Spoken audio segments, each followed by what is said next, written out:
Batman doesn't kill. Anyone who's seen any of my DC videos before this should know my stance on this. But honestly, even if you haven't, it shouldn't matter.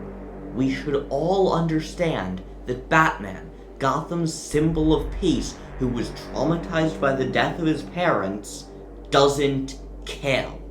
So why do we find a Batman who does so intriguing? I'm not talking about Snyder, Nolan, or much as I love him, even Burton, making Batman a killer because they think it's cool. I'm talking about us, viewers. Why do we love having this conversation so much? Because it's his choice.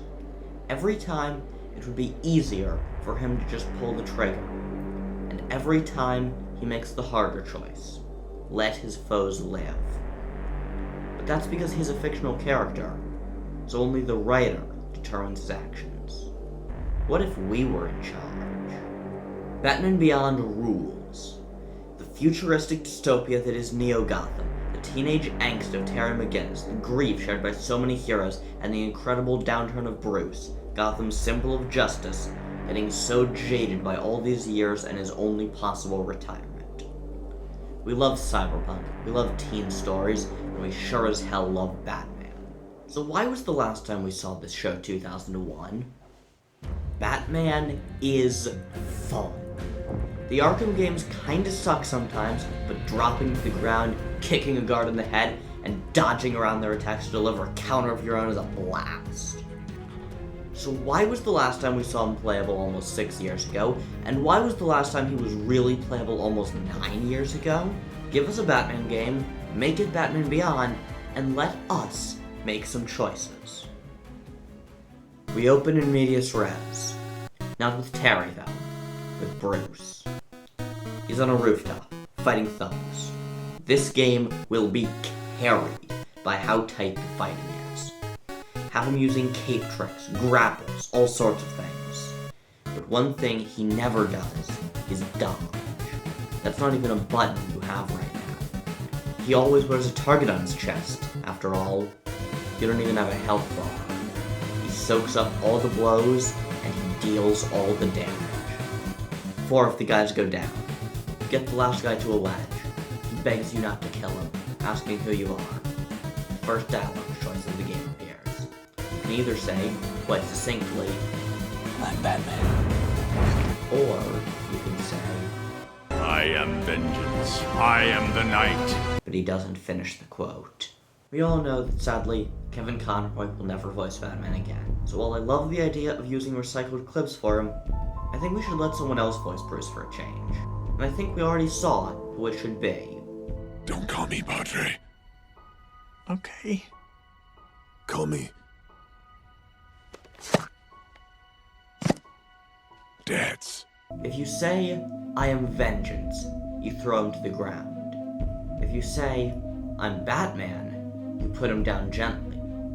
They have the same effect, but one's a little harsher than the other. Either way, you pull out a batarang. You're presented with a choice. Throw it to knock out, or throw it to kill. But you lose the choice, as before you can make the decision, Bruce throws it right through the guy's skull. As he does, text covers the screen. System error. Desynchronized. My favorite part of Assassin's Creed is that there's a diegetic in-universe explanation for why you can try over and over.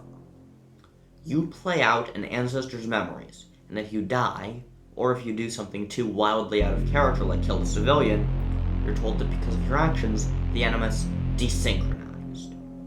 But let's frame this a bit differently. It's not, we're Batman's descendant, it's, we're playing an ultra-immersive in-universe VR game. The game we play for most of this game will be a game inside a game. There's a short real-world sequence to set that up. Someone tells us that if we do something too un-Batman, the game won't be able to process it and will be booted from the system. But before sending us back into the game, they give us a hint. If we continually make increasingly out-of-character decisions, eventually the version of Batman who exists in that universe will be in character, doing things that right now are completely out of character. That's the big part of this game.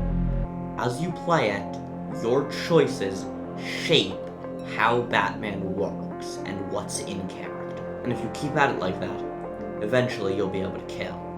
Because Batman, when he's in control of himself, never kills. But if you are controlling him, you get to decide how in character he is. In this game, broadly, we'll have 3 routes. Neutral, aka I am the knight, where you play the game however you want using a mix of good and bad choices. Villain, aka I am vengeance, mostly bad choices, including as much killing as you want. And hero, aka I am Batman, almost entirely good choices, mostly using actions that don't even permanently cripple. There's one more mission as Bruce. You know the one. It's 40 years after that previous moment. Bruce's heart is failing. He's wearing a fancy suit to keep him going. The cape tricks have been replaced with underarm wings. You can now dodge, although it's pretty slow. But to save someone, and himself, he has only one option in the end. You don't even get a choice, as this is the only gameplay decision. But it's still fully in gameplay. You have to pick up a gun and point it at someone. But we're still so early on, if you click to shoot, you instantly desync. Batman's not there yet. It doesn't matter. Just the fact that you pulled the gun is enough. Bruce walks into the cave, hangs up his cowl, and leaves. Never again. Another time skip. 20 more years later. Neo Gotham. Everything is different. We're playing as Terry. He doesn't have the advanced physique. He doesn't have years of ninja training. He's just a street-smart kid. When you fight as Terry, you lose most of the cool moves you had, like batarangs, cape tricks, and grapple guns. But in exchange, you're faster. You can dodge effectively. You can maneuver thugs into each other. This is how this game will play. This game needs to be an action RPG like the newer Assassin's Creeds. Give us a skill tree, letting us unlock wing tricks, fancy kicks, all the usual Batman moves plus a ton more. Use the fact that this is set in the far future to give us awesome styles of fighting that wouldn't be possible without advanced tech. And give us Bruce on the comms once we're in a fight. The last story beat I'm gonna mention is Bruce meeting Terry. Kid just got out of a bike chase with a bunch of goons dressed like the Joker. He tries to warn this old man he doesn't recognize to stay away. Then the old man gets back to back with him, and they fight in unison. Who do you think you're talking to, old man? We're the Jokers! Sure you are. Terry realizes who Bruce is. He wants help getting revenge for his father's death. Bruce won't listen.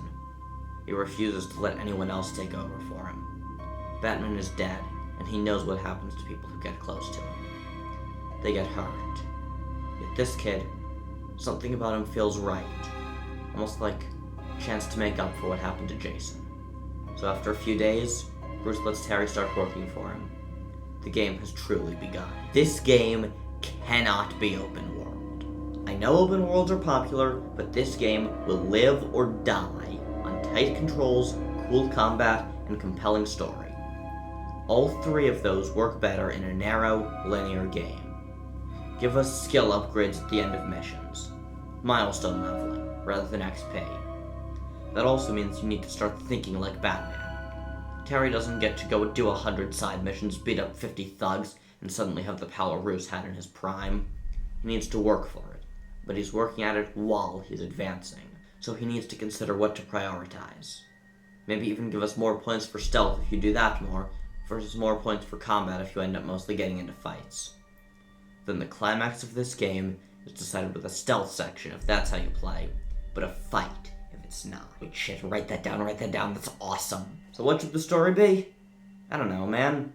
Give us some overarching plot about everything tying back to power, the reason Terry's dad is dead. Or don't, let him finally move on in a way Bruce never could, and Jason never got the chance to. Whatever it is, this game will be defined by your choices. You choose how to advance the skill tree. You choose whether Batman is a ruthless killer who isolates himself even from Bruce, or a light-hearted hero who reminds Neo Gotham that it can still hope. I think the villains you fight should be included in this. If you go down the I am Batman path, your foes will be the likes of Condiment King and Polka Dot Man. If you go down the I am the knight path, there'll be generic thugs and corporate cronies working for powers. And if you go down the I am vengeance path, they'll be just as ruthless as you. Maybe even let the big bad be determined by your path. Neutral Terry fights powers. Hero Terry fights Neo Riddler or something. And Evil Terry fights a horrible, grotesque killer who stitches people's lips together and lines them up in a tea party. Show that on a hero route, your positive changes are genuinely making the world better, because the crime rate is down and even most of the thugs are generally happier and better off. Terry is making meaningful change, and if he is the hero, he ends the game with a recreation of the Adam West costume. But if he's a villain, he trades out his red bat for a white skull. Terry has become what he set out to destroy. Punisher in a silly hat. I'm sorry, I can't take that seriously. It's so dumb. I love it, but it's so dumb. But no matter what choices you make so far, that final moment is always the same. Terry's taken down some Joker thugs. Someone asks him who he is, and his answer changes depending on what you picked at the start of the game. If that first thug you took down learned you were Batman, Terry just says, I'm Batman. But if you picked the other option, he says, I am vengeance. I am the knight. I am Batman! And then the last shot will change as well.